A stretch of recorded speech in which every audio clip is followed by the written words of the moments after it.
5 years ago, a friend of mine, Liam Goddard, wrote these words, and he's given me permission to read them. My name's Mike Cashman. These are Liam's words, but I very much agree with them. A wider thought on election and how we show love and rebuild now. Sorry that it's long, as always, feel free to ignore it. This was written at the end of June 2016. Firstly, at times like this, extreme views always get more airtime. It's important not to confuse the extreme with the normal. It's not okay to confuse the concerned person who decided that Brexit was the right reaction to what they view as over-controlling Europe, which I agree does need reform, with the racist who would see the result to excuse hate being piled on other people. An overall vote to leave is not a vote from the majority of voters to hate.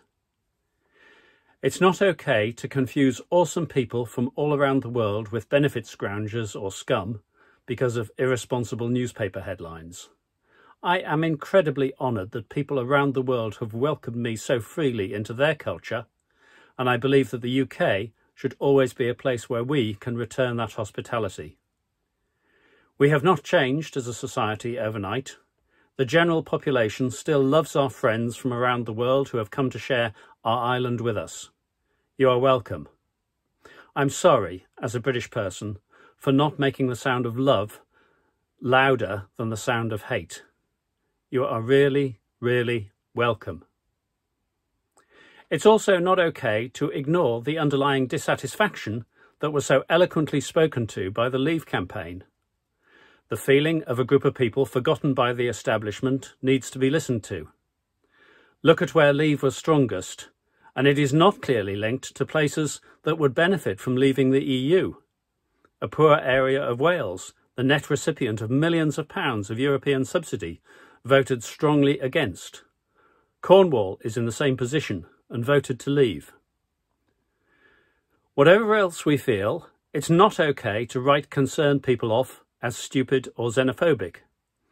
At the very least, their Leave votes express a discontent that comes of too many years of being left behind by the political discussion. Some people are genuinely racist and will take pleasure in the pain that's being caused to people they think don't belong.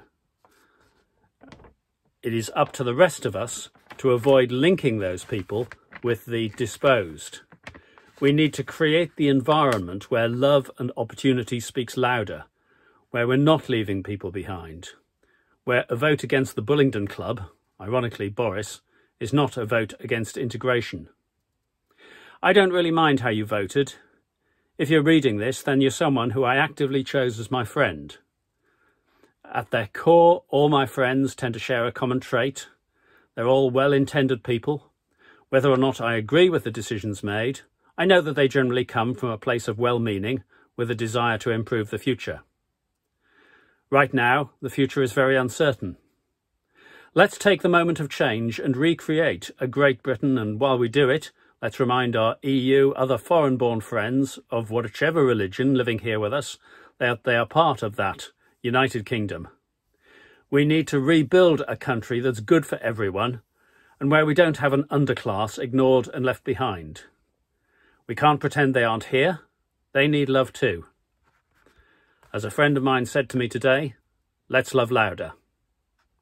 Now, Liam put an edit in there to say I've changed the note to public after being asked a couple of times to do that. Clearly, the paragraph about friends was for direct friends, but he says, I believe that most people are well-meaning, so I haven't changed it. So, I hope you find that thought-provoking. I chose as a backdrop something with no slogans, but just a picture of a number of international colleagues and me at the back there. The specific people aren't important. I thought that was just perhaps a little bit of a better backdrop than a plain backboard. Okay, I do believe everything that's in there, and while seeking to campaign for a better UK, I do believe in inclusivity and trying to take note of all shades of opinion. Well said, Liam Goddard, anyway. Thank you, Liam.